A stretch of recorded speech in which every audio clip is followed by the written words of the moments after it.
El pueblo que se hallaba en tinieblas vio una gran luz. Sobre los que vivían en las oscuras regiones de la muerte se levantó una luz. Este es el versículo del Aleluya de este domingo, cuarto del tiempo ordinario. Estas son las palabras que la liturgia ya nos da para poder entender el mensaje de este domingo. ¿Cuál es el mensaje entonces de este domingo? Se trata del combate espiritual. Está la luz, el pueblo que se hallaba en tinieblas, que vivía en las tinieblas, que caminaba en tinieblas, vio una grande luz. Se trata de esto. El Evangelio de hoy nos va a hablar de Jesucristo. Él es la luz, Él es la verdad, Él es la vida, Él es el Hijo de Dios. Y entonces Él nos va a mostrar la importancia de cada uno de nosotros, porque cada uno de nosotros tiene un combate espiritual. Hablemos de esto, primero que nada, y para esto hay que hablar primero de las tinieblas. El Evangelio ya nos dice que había en la sinagoga un hombre poseído de un espíritu impuro. Esto es interesante porque estaba dentro de la sinagoga, iba a la iglesia, se puede decir, iba a escuchar la palabra y la explicación de la ley de los profetas. ¿Qué es lo que sucede? Primero que nada, uno diría, bueno, sí, seguramente habrán endemoniados.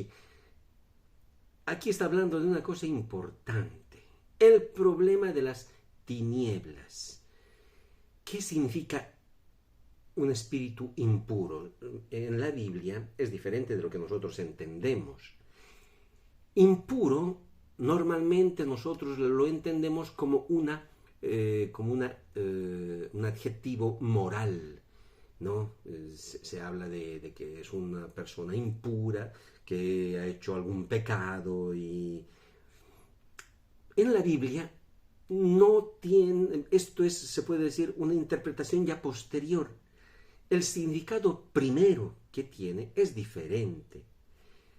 Puro e impuro. Puro significa que no está mezclado. Este es el significado principal, que es íntegro, que no se ha mezclado con nada. Impuro significará que ha sido mezclado, que no es original, que para entendernos es algo trucho, que pues no es como tenía que ser, que ya le han hecho el segundo, tercer cambio, ya no es original. Esta es la diferencia. ¿Cómo se aplica? Pues entonces imagínense un hombre, una mujer, que tengan un espíritu impuro o que tengan un corazón impuro, es decir, mezclado, dividido, ¿no? Es decir, que por ejemplo, allá en Bolivia o en cualquier lugar, uno dice, yo soy del Stronger y soy del Bolívar. Y uno dice, no, esto hay algo raro que no está bien, así mezclado, no puede ser, ¿no?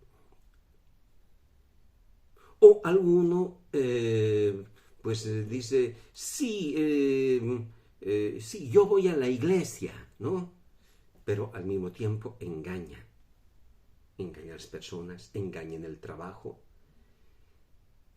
engaña en la familia, engaña en la iglesia, mezclado, con Dios, pero con egoísmo al mismo tiempo.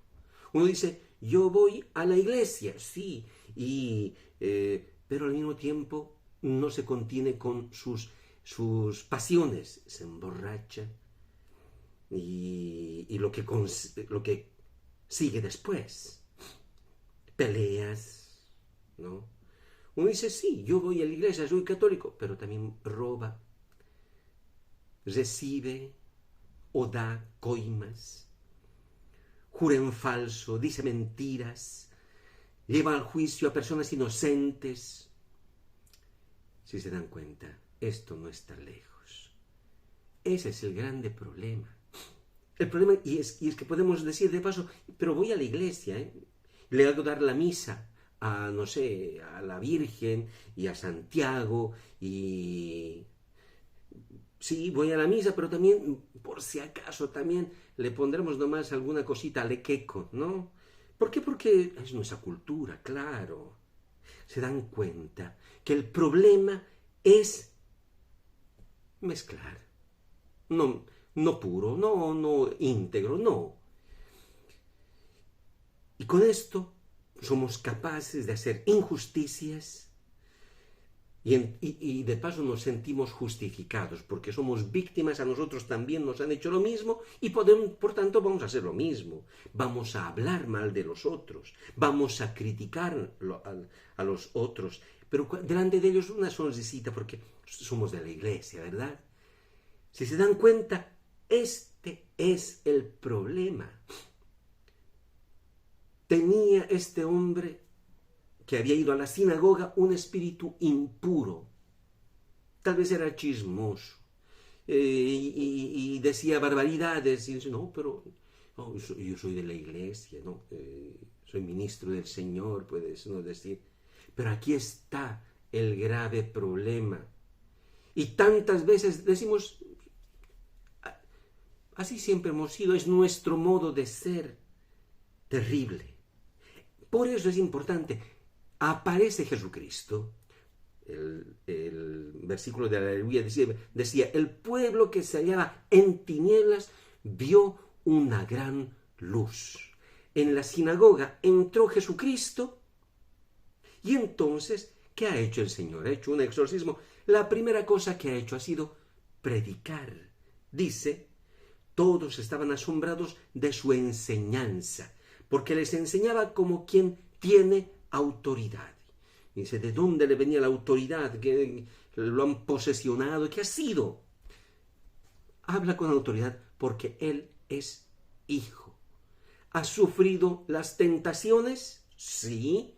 Es un texto que viene después de las tentaciones, donde la pregunta principal era, si eres hijo de Dios, haz esto. Y él ha mantenido su identidad. Él es hijo de Dios. Y porque es hijo de Dios, nos habla con el amor del Hijo, con la verdad del Hijo. ¿Qué tenemos que hacer, hermanos? El Salmo responsorial hoy nos decía, y nos decía ya la respuesta, lo importante que podemos hacer nosotros. Ojalá hoy escuchen la voz del Señor. Muchas veces ponemos el énfasis en lo que hay que hacer, acciones. Sí, es importante. Pero las acciones siempre vienen después de haber escuchado la voz del Señor. Tantas veces tenemos este problema. Escuchamos la voz del Señor. Este hombre con el espíritu impuro iba a la sinagoga. Y ciertamente le predicaban tal vez con opiniones, etc. Y no le hacían nada. Y podía continuar a hacer las mismas cosas. Lo que necesitaba era que Cristo, que la luz venga, que el Señor nos hable. Esto es lo que necesitamos. Hoy es lo que el Señor nos da. Ojalá hoy escuchen la voz del Señor. La primera lectura hablaba del profeta. ¿Qué es lo que va a hacer el profeta? El profeta, Dios dice, suscitaré entre sus hermanos un profeta semejante a ti, a Moisés. Pondré mis palabras en su boca. De esto se trata, de poder llevar las palabras de Cristo, no de una idea, no de ideología. Las palabras de Cristo, las palabras de Dios.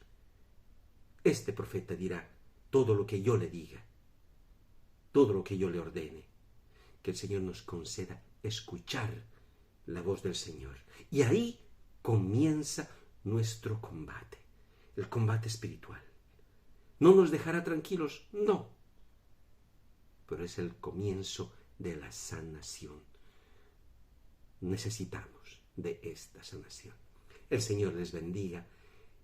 Que tengan buen domingo.